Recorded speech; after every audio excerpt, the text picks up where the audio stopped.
I remember the day going to their door and being welcomed in so much and just hugged. They didn't have any grandchildren.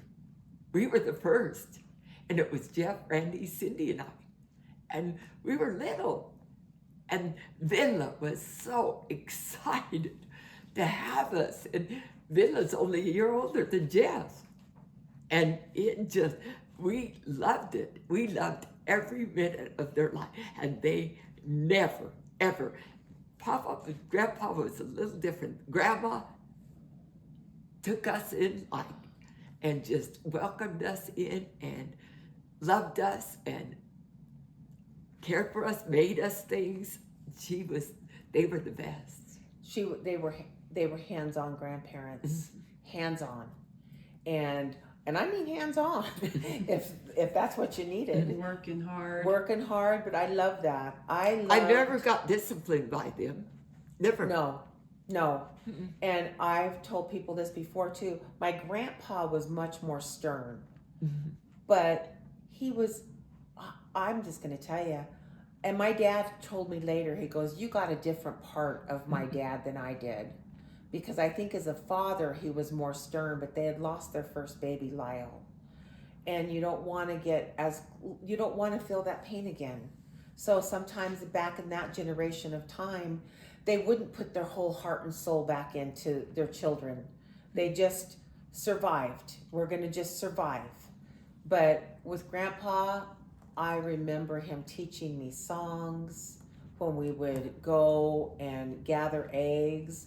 And he would, I was clumsy. Debbie can tell you, I was clumsy. And more than one time, and I still feel bad about this, I would be up on a bench putting the eggs away and step back and step in his whole basket of eggs. Mm-hmm. I can't, and that's their living. That's how they're making their living. Never did he yell at me. Ever did he yell at me. It's okay. Nope. Just keep going. And he'd just grab those and throw them out the door. Throw the broken eggs out the door, and that was that. They both respected our mother. Yes. Very much. And loved our mother. Because the way we were trained. And especially... When we came in there, we were well-behaved children. And they loved that she trained us to be well-behaved children. And they gave the mother the respect she deserved. They did. They always did, even after they divorced. Yes. I never heard my grandmother, especially my grandmother, I never heard her say any bad remark about my mother. And I appreciated that. And I hope I've done the same thing, because kids don't need that. They don't need to have that kind of thing. And for me, if I go with Grandma, even though I had awesome parents and I love my mother, there were so many of us. We got attention from grandparents that we did not get from our parents. And we spent 3 months of our life. And I now have Grandma's diaries. I have all of them. And I've been reading them.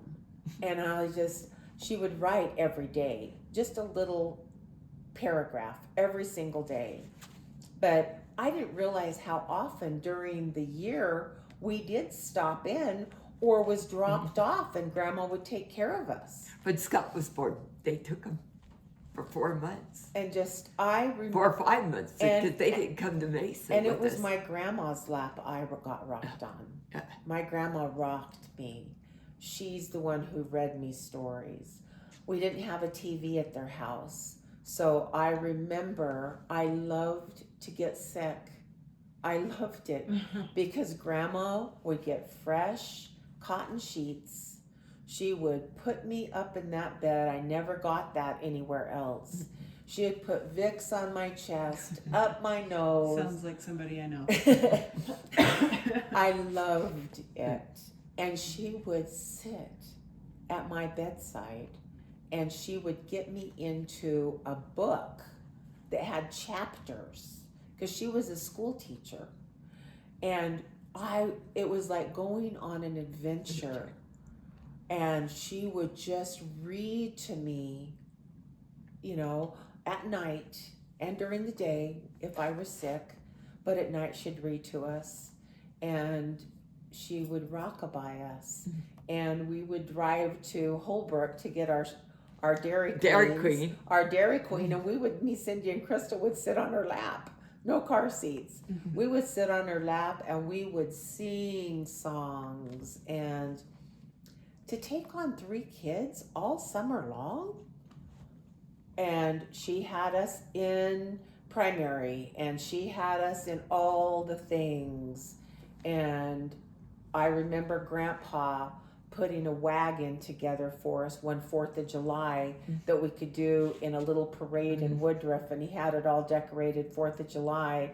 It was just a little wagon, and we thought we were so cool. And that was so awesome. Cutest pajama nightgowns for the 3 little girls.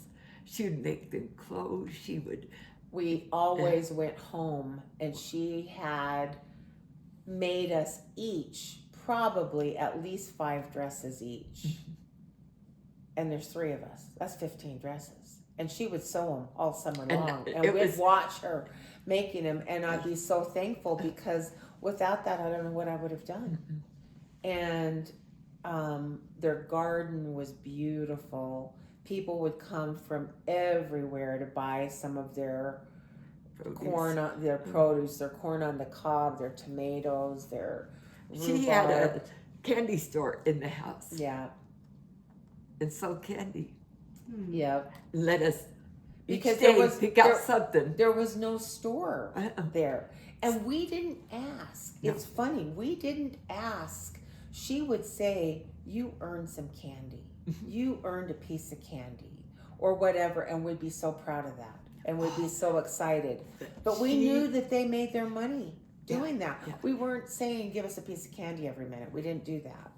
We just were like, "Oh, awesome." She made the best bread. Oh. And the best cookies, and the best taffy, Pies, and cinnamon rolls, dill pickles. Oh, she made the best Oh, food. and I love Sunday dinner when she would cook one of Grandpa's chickens. Yeah. But fresh chicken. Yeah. Fresh chicken. But she was an Excellent cook. excellent cook. Oh my gosh. The only bad thing about Grandma was every recipe she had was right here. I know. Yeah. Interesting. No, I have her sugar cookie. You do? Yes. I need that. Yes. I need I that, have Debbie. her sugar cookie. I need that. Yep. And I've got Grandma on it. Oh, She gave me her sugar cookie recipe. I have her sucker recipes. We would, because there was no TV.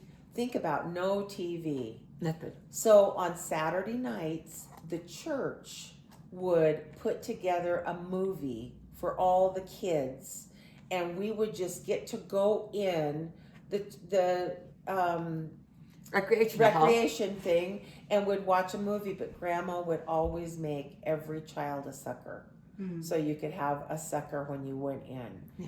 And she'd have all kinds of flavors. And everybody loved getting one of her suckers. She made parched corn. Parched corn. And her corn on the cob was...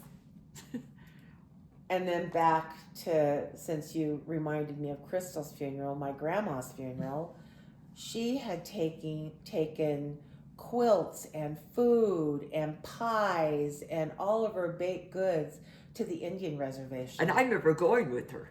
And Did you ever go with her? I probably did, but didn't even know where I was. Vidla and I did. But she wrote a lot about it in her diary, Yes. how she loved those Indian women. Yes. And they loved her back because she would take them, her homemade stuff, and make sure they had warm quilts and food. And my grandma, I'm not just saying this, she really was a saint.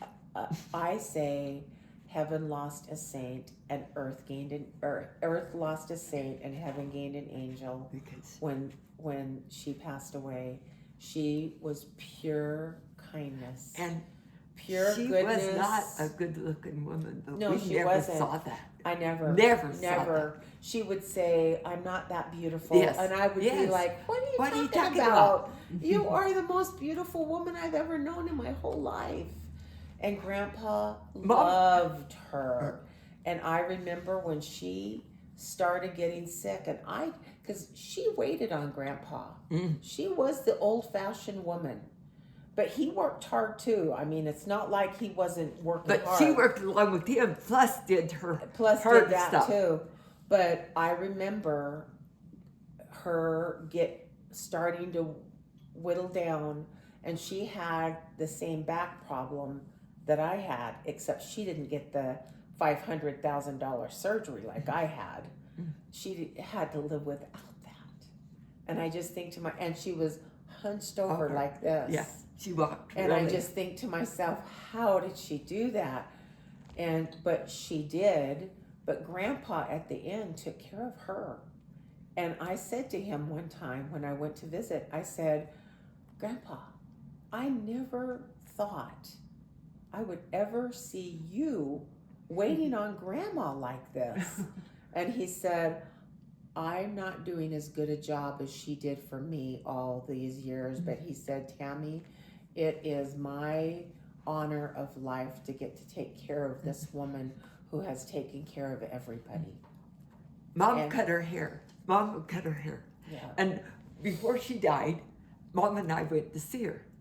And she gave me, out of quilt tops, all these quilt tops, enough for 8 of us. Well, Crystal wasn't, but the 7 of us. And one Christmas, I lived on Pueblo, and I did these quilts for each brother and sister. And our clothes are in them. And because I sewed, she'd say, Debbie, save all your scraps. Save all your scraps, and I'll make quilts. And she did. And I had the quilt that she gave for my wedding. I still have And it. she crocheted Yes. everything. Her hands were never idle. No. They were always cooking, sewing, crocheting, something. And the other thing I remember is because she was a school teacher, she would put school packets together for me, Cindy, and Crystal. And after breakfast and after we'd kind of cleaned up the house, she loved everything neat and tidy. It was an old home, old home, but it was neat and clean. tidy and everything nice. But she would have us do homework. And she would come over and help us. And honestly, she was a huge help to me in school and keeping us. She knew what grades we were in. And the other thing I will think about Grandma is I changed the spelling of Tammy a few times. I would spell it in the beginning, it was Tammy. And then it was Tammie. And that every time I wrote Grandma a letter and I would sign it, it would be signed something different. Grandma is the only person to this day That did it the way you did it? always. And then the next time she wrote me, she would write me however I had spelled it the last letter that I had gotten. And Tammi, it's been forever. And she always knew that. When I went to Pakistan, she died before I got to go show her, but she called me again. She died while you were in Pakistan? She died right when I got home. A month later, I got to go visit her, but she called me and she said, Tammy, I want to hear all about these people. I want to know about your trip. I want to know everything. And she didn't call often. I could only remember a handful of times ever that she called. It was always writing a letter. But she called me then and she told me, and again, the only person, Tammy, I am so proud to know that you would go and spend that time of your life as a mother and you're busy, that you would go and bless their lives. And she was just, and she wanted to know. She wanted to know about their culture and the people and everything. She loved to Very learn. educated. Very educated. And self-educated a lot. She was. She knew everything about everything. Yeah. And I loved her. I loved loved her. her. We were I blessed. loved them both. Oh my gosh. I can't even imagine what life would have been like without both of these in my life. Tell me about the piano Oh. and have I done any good in the world today? Okay. They did not have much furniture it was all old. Their sofa had like a blanket or something over it to whatever, but she had one thing that she loved, and it was her piano.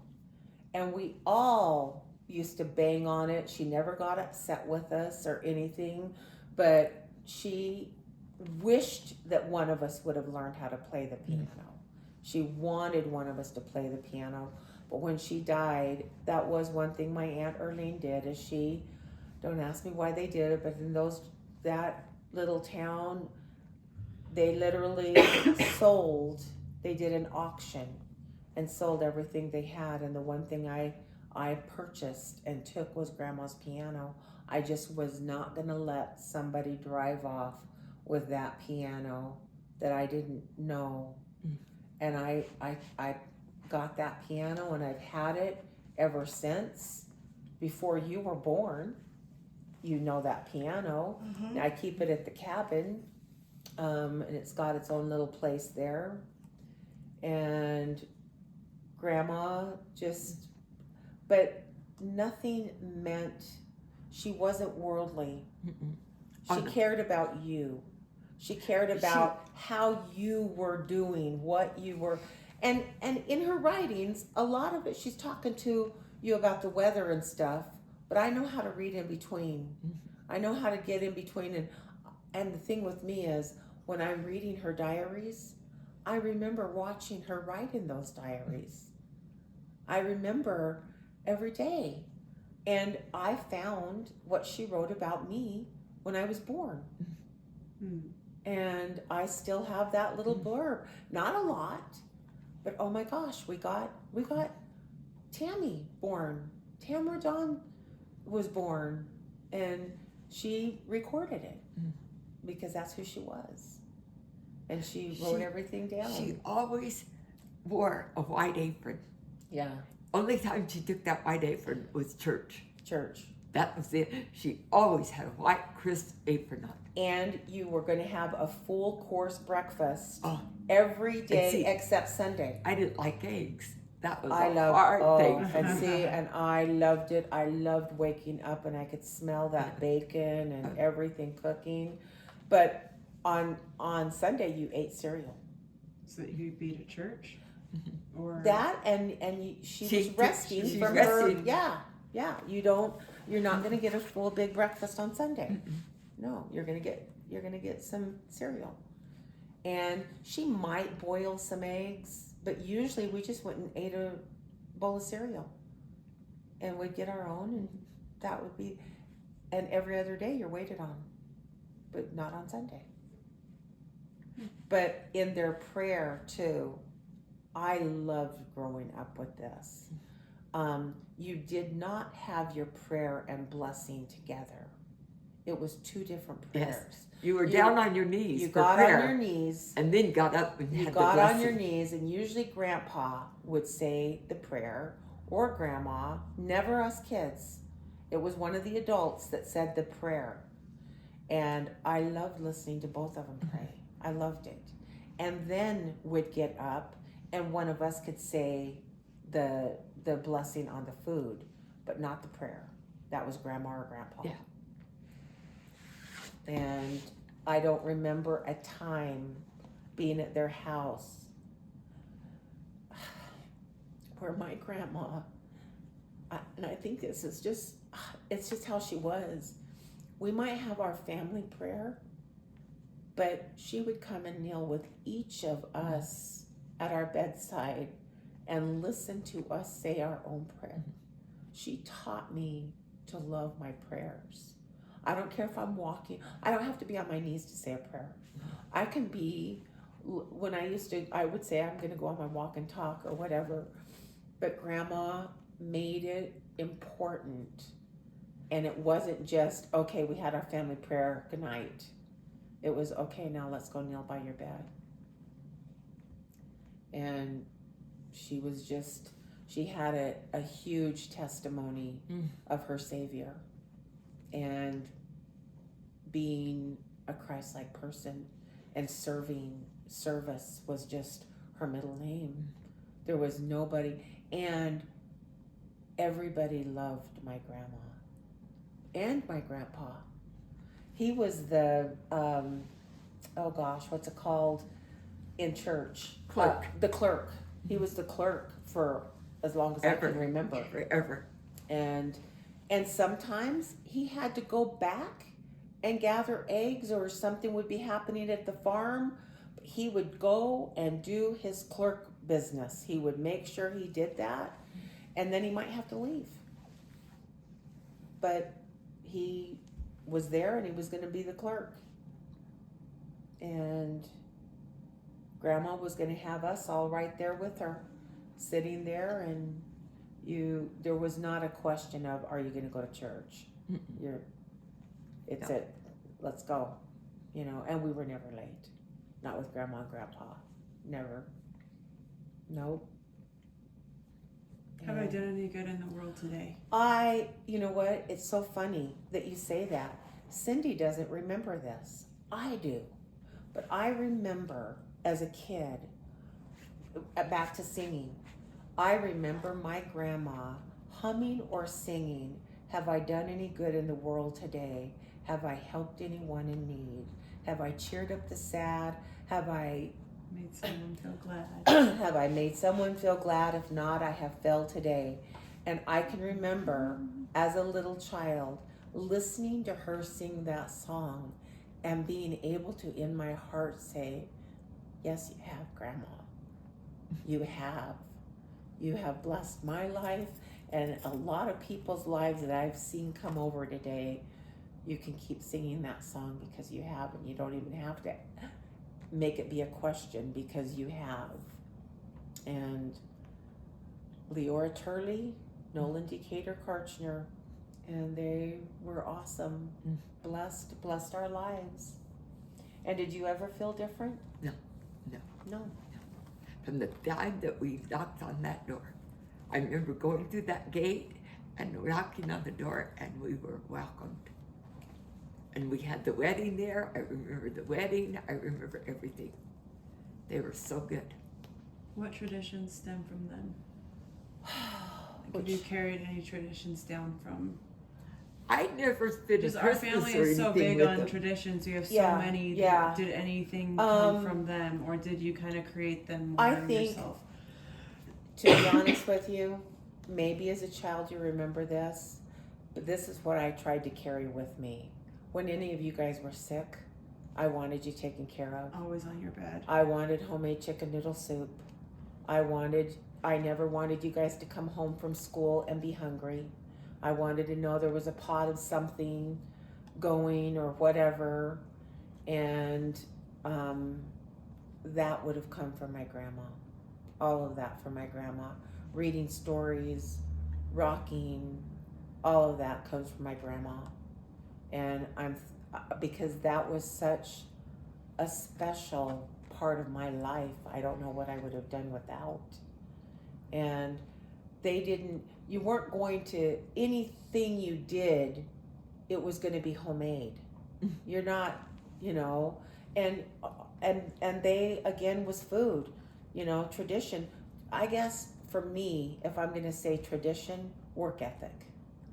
I'm thankful for the work ethic they gave me, and that I've never been afraid to jump in there and get the job done. I'll jump in there and get it done. And that I know comes from the character they taught me. They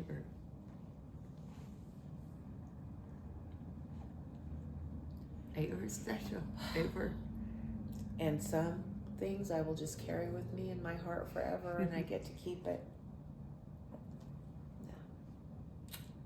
Anything else? I think that's it, Emily. Okay. Good. All right. Yep.